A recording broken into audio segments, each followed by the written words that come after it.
everyone, and welcome back to It All Starts Here, a podcast focusing on the communication and education topics in reproductive science and women's health. I'm your host, Olivia Moir, and we are back here today at the Institute for Women's Health, joined by a very special guest who is going to talk us through her work as a clinician and researcher in the field of obstetrics and gynecology. And we're going to focus in on an area that she has specialized in, which is that of early pregnancy loss, and specifically the psychological impacts of early pregnancy loss. Dr. Jessica Farren, welcome to the pod. I'm so happy to have you here today to talk about this.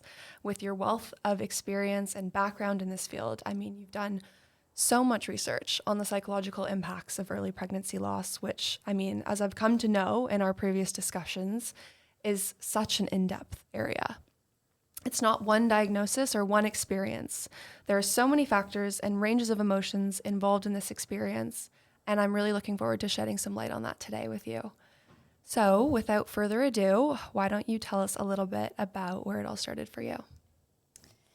Yeah, good. That's not actually a question I get asked very often anymore. I think I'm so far in that it doesn't tend to come up. But I was reflecting on this, thinking that I think we had a family friend who was pregnant when I was probably 10 or 11. And I remember just being completely mesmerized by the kind of complexity and randomness of the start of life.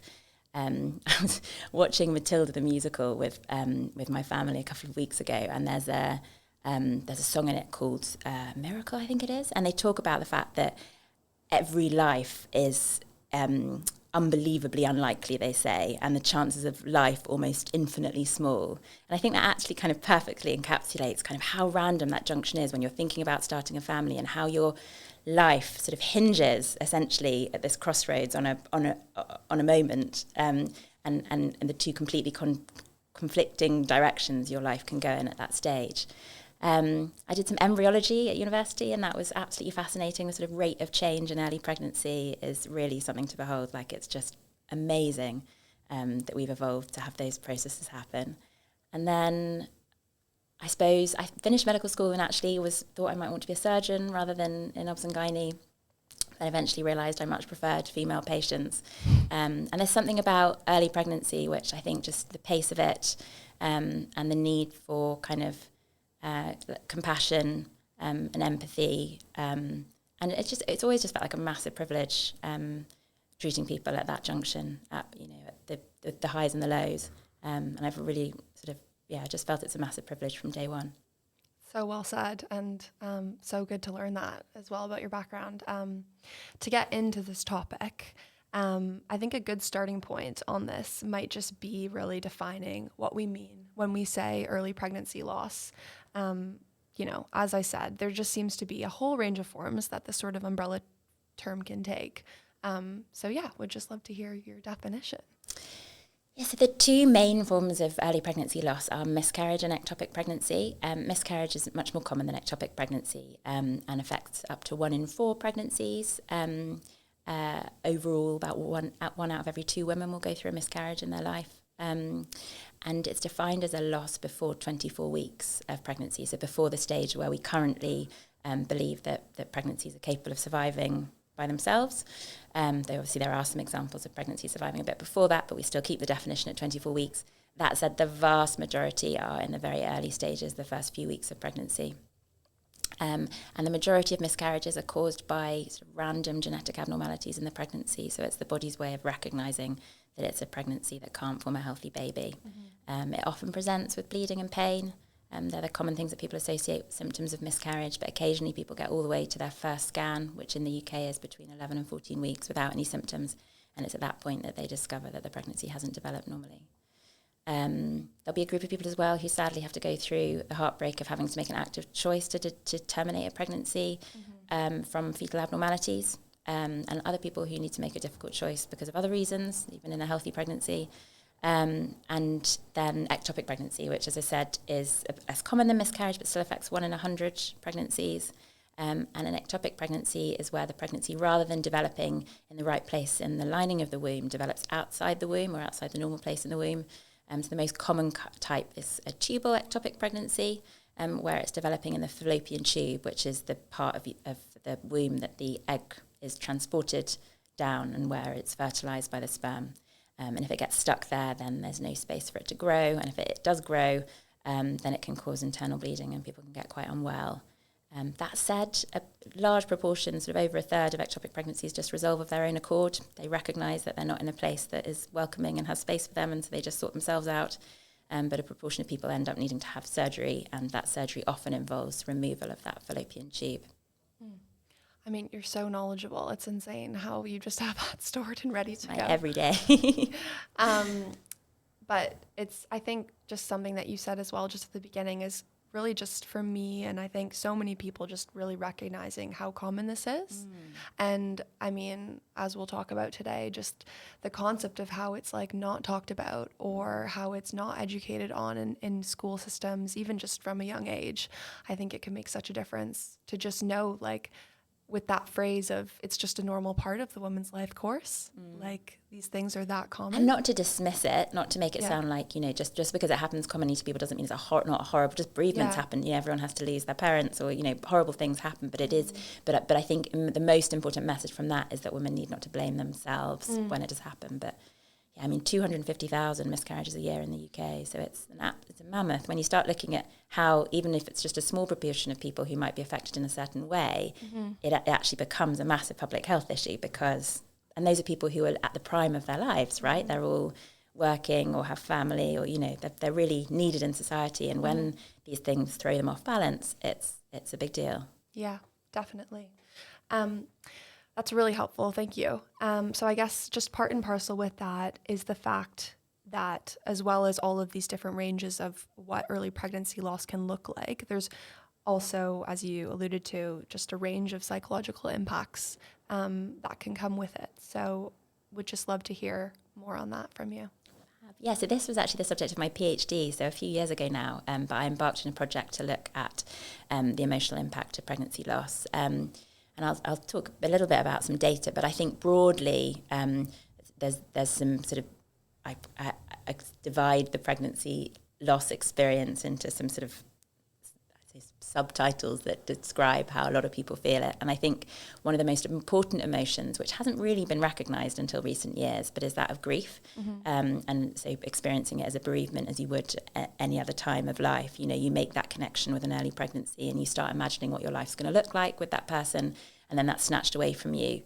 And I think, you know, what's often really interesting talking to my patients is they often talk about the fact that their mums or older generations don't really have that much sympathy for what they're going through. There's this kind of sense of, well, in my day, you wouldn't have even known that you were pregnant by now type thing. But I think there's clearly been some massive medical and sort of social advancements in the last few years. So, you know, pregnancy tests have got massively more sensitive and more readily available.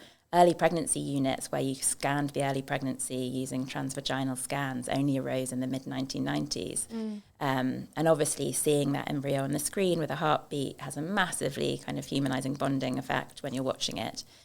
And then there's also, you know, like social media where people are forever posting these tiny pictures of an embryo, and they're, you know, amongst the crocheted blankets and the dummy, and then, you know, we can't wait to meet you on a little board.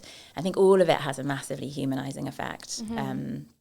So I think people do very quickly bond with a pregnancy, and I think therefore grief is actually, you know, needs to be recognised as a significant emotion, and the sorts of things that help people manage grief.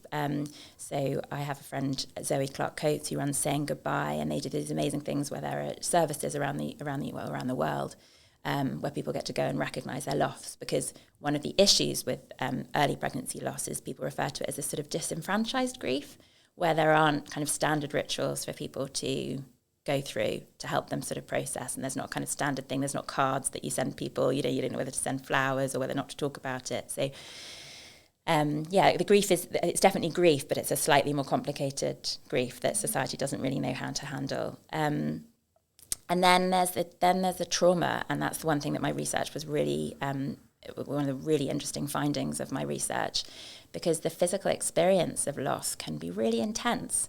And even if it's not, that experience of having been responsible for a life and having lost that is also massive, can be massively traumatic.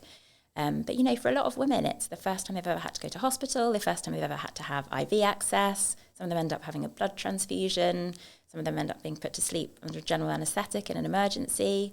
The people who come in sort of in extremis with an ectopic pregnancy, thankfully very rare, but sometimes they get rushed into hospital, barely conscious, and wake up with the concept that they've had this operation which has removed part of their reproductive organs. And I think the whole thing just has scope to be hugely traumatic. And my research, so we recruited just over 1,000 participants, and we found that actually, crazily, at the 1 month mark, about a third of women were reporting symptoms consistent with post-traumatic stress. And that only dropped to about a fifth of women at the 9 month mark. So these are symptoms that really persist, and the experiences of pregnancy loss really stay with women. Mm-hmm. And what you'll find talking to women who've been through loss is that often that they'll get flashbacks of a physical experience for a long, long time afterwards. So grief and trauma. There's a lot of concern for the future. That's very natural when this happens.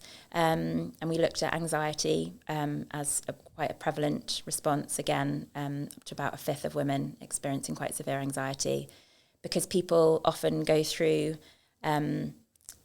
life kind of thankfully not knowing all the things that can happen when you start wanting, and just assuming that when they want to start a family, it's going to be straightforward, plain sailing, especially people who haven't, I always think it's helpful if you've got a sister or a cousin who's been through some difficulties, so you at least know it's a possibility. But a lot of people get to that junction, they just have no idea it might ever be an issue. Mm-hmm.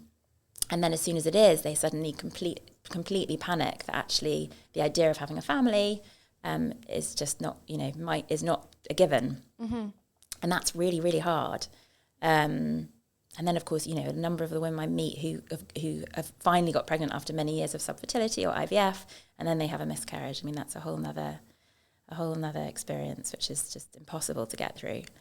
So there's that. The other thing that I think is a really common reaction, which I do my best to sort of negate when I'm speaking to women, is around self-blame. Mm-hmm. So we talk quite a lot about how the language we use in pregnancy loss, we don't notice it anymore when we're using it because it just sort of rolls off the tongue. But even the word miscarriage, it implies this responsibility for the kind of carriage of the baby that you've not done well enough. Miscarriage, you didn't even notice that you weren't very good at carrying the pregnancy. Incompetent cervix, all sounds like there's blame at the door of the woman. And you also look at like how society tells us to behave in pregnancy, and you type into Google like things not to do in pregnancy, and you'll get a list as long as your arm in terms of all the foods you've got to avoid, all the activities you've got to avoid. And so it's very natural when you then go through a pregnancy loss to envisage that there were things that you could have done differently to prevent it. And so I think this message that there isn't, and that the vast majority are issues with the pregnancy, and there's a small proportion we don't know, but there's really, after years and years of trying to research this, there is such tenuous evidence that anything has anything to do with what the woman does. Mm-hmm. That it's never the woman's fault or anyone's fault. It's just rubbish. And then the other reaction, which I think it's really important to air, is that of relief. I think there are a huge proportion of people who didn't plan and didn't want the pregnancy. 1 in 4 pregnancies in the UK end in termination. Mm-hmm. But I think what's really important is to recognise that people can feel relief alongside the other emotions. So it's very common to feel relief that this pregnancy isn't progressing, while being worried about the fact that in the future you might be more likely to have a miscarriage.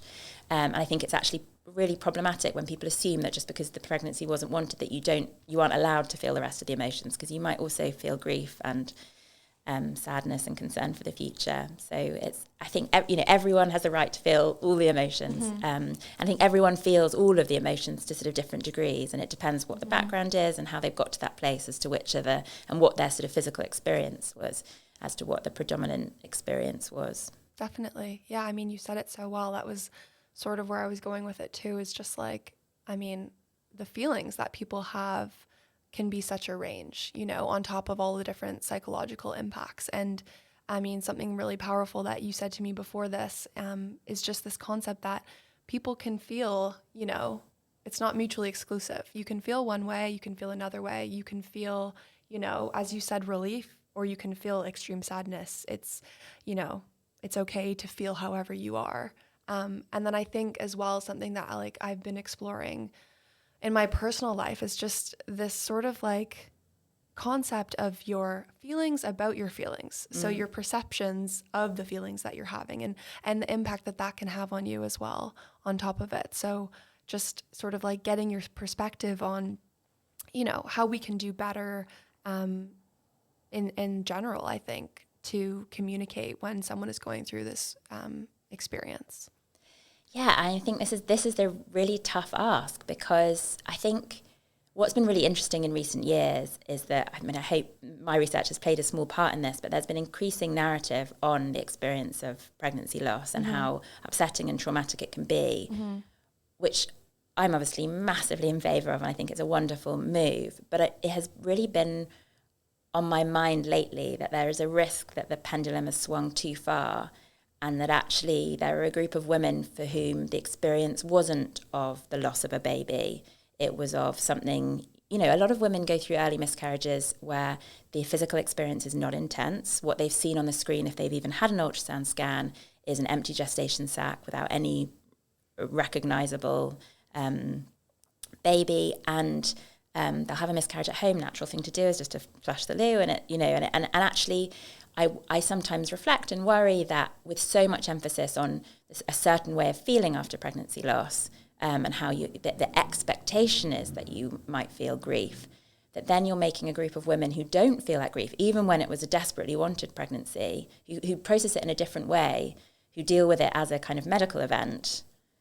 There's a risk that you might alienate those people. So I think, and this comes up in loads of different ways in what we do. So in terms of, we've got some guidance out there which tells sonographers how to talk about the loss as they diagnose it, and that's particularly targeted to the later scans where it's a complete surprise.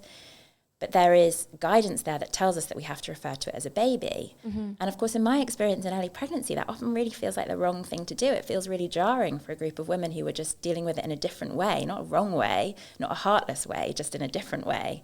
And similarly, we have a situation where, as I say, if you pass the pregnancy tissue at home, often naturally it will happen in the toilet, and you might not think twice about it. For other people, it'll be really important that pregnancy tissue that it's handled in a way that's sensitive. And certainly, if you pass that tissue or you bring that tissue into hospital, then we have a responsibility to the patient to discuss the options as to how they want it handled. And it's a real minefield, because actually, for a lot of women, asking them to feel something towards what essentially looks like a blood clot, or look like on a screen like something unrecognizable, kind of makes them feel worse. It kind of makes it take on a like something that they just hadn't seen it being. And then the worst part of that would be if it then made them feel like they were less worthy of being a mother, or like kind of less motherly in terms of how they felt, because I just don't think you can be prescriptive about how people are going to feel. And so I think the real challenge, whether you're a medical professional or whether you're someone dealing with a colleague or a friend going through this, is to try and pitch how you are with that person as to kind of what they need and how they see it. So we need to have options. If people are feeling grief, then it's great that, you know, that charities exist where that can really be recognised. But on the flip side, we also need to make people feel that if they don't feel like that and they just want to move on straight away, you know, I get to the point where I worry that some of my patients feel bad asking about when they can try again, because it implies that they don't care about their current loss, which is bananas, because actually, of course, they're going to want to, of course, you know, I think for a lot of people, the quickest way to heal is on to another pregnancy. Yeah, and just, you know, reinforcing the idea that there's no judgment or criticism whatsoever. It's just something that has happened. And, you know, you have every right to pick your way forward. And it should be based exactly on what you want to do and not on anything else kind of externally. So on that note of management of this in a clinical setting, I mean, we'll talk about kind of outside of clinical after, but you know, as you said, it's such a minefield for physicians and just also everyone in the hospital setting when it comes to this. And I would love to hear, you know, your thoughts on, you know, how can we do better at this, and what are some key challenges? I mean, you've already sort of touched on when it comes to this. Yes, I think, you know, the language is super important in terms of sort of like reflecting what it seems appropriate, how the person has referred to it themselves or sees it themselves, and trying to pick up on those cues. I think the other thing that we need to do a lot better in is in terms of allowing people to take the time off work that they need. Mm-hmm. So I think up until now, society has generally brushed it under the carpet, and I think that's partly because as a women's health issue, everyone gets just embarrassed talking about it. Anything that might involve bleeding, never mind vaginal bleeding, is just is something that people aren't prepared to talk about at work. But also, I think the other massive issue, which people don't like acknowledging, but is definitely there with early pregnancy loss, is that to tell someone at work you're having a miscarriage is also to tell them that you're trying for a baby, which then people worry about, understandably, is going to have an implication on sort of their position in the company, on promotions, because people assume that in the not too distant future they're going to have other priorities and be taking an extended period of leave. Yeah. It's really complicated. I mean, I think we need to like move forwards in terms of opening the conversation and being it. But I completely appreciate that for some women, career-wise, it's not the right thing to do, and they really don't want to share that. So as much as I kind of stridently believe that we should be proud about talking about women's health issues, this is the one area where I can understand there needs to be some sensitivity. Yeah. But the other point of progress at the moment is in terms of pregnancy loss leave, which is pretty exciting. So the Miscarriage Association, led by Vicky Robinson, has done a fantastic campaign with Sarah Owen, one of their MPs, who's head of the Women's Inequalities Committee. Mm-hmm. And they've been working on statutory bereavement leave after miscarriage, rather than having to use sick leave as the only vehicle to get time off after a miscarriage. So I think so it's sort of progressing at the moment, and I think the plan is for it to be incorporated into the Employment Rights Bill in the not too distant future, which is a really exciting step, because I think it's a vehicle to sort of open the conversation more widely about the need for people to process something that is a big life event, because whatever your reaction to it is, it's still like absolutely stops you in your tracks. Yeah, definitely. It's so interesting, and it's great news to hear that it's being acknowledged in Parliament and in other contexts as well. So I look forward to hearing sort of the updates on that. Another thing that when it comes to the workplace that you're doing, which I just think is amazing, is this is womanhood. So tell us about that. I know that our listeners would just be so keen to hear about it. So This is Womanhood is a organisation, I suppose, which I started with two friends, Linda and Amy. Linda's an old colleague from many years ago, and it basically started from this concept that for many years now, I have found that if I go to any wedding or Christmas party, there's often a little queue of people waiting to talk to me about various gynecological issues. So for many years, I can tell that I'm getting older as well, because for many years it was pregnancy related or fertility related, and now I'm moving on to many more questions about the menopause.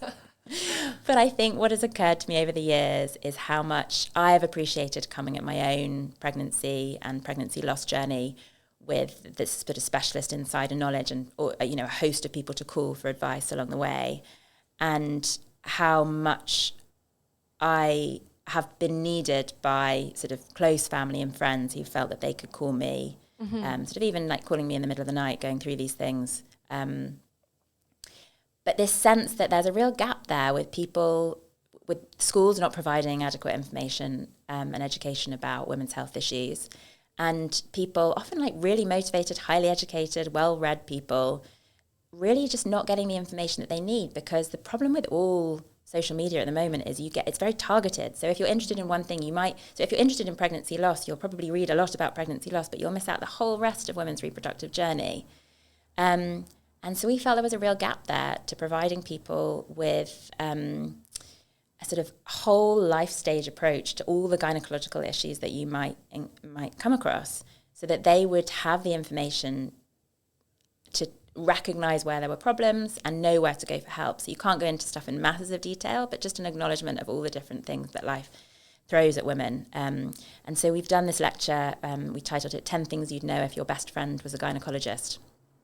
And we've been going into predominantly law firms, banks, and doing lectures, just going through a very whistle-stop hour of all the things that are really useful for you to know as a woman yourself or as a mother, sister, husband, work colleague, partner, you know, the whole shebang, just to give you an understanding of the types of things that are problems and that you can get help for, and that it's okay not to just live with. Because so much of women's health is just, you know, you get, it's the same way you grew up, but age 11, everyone in the UK, age 11, I think even still now, used to get a little packet of sanitary towels from Always at school, and it used to say that your period might be heavy or painful. And I think women really internalize this stuff, and they just assume that it's a woman's lot to deal with this shit, like all the way through their lives. Yeah. And you meet people who have been dealing with things for sort of 20 years and just thought that they didn't have reason to complain about it.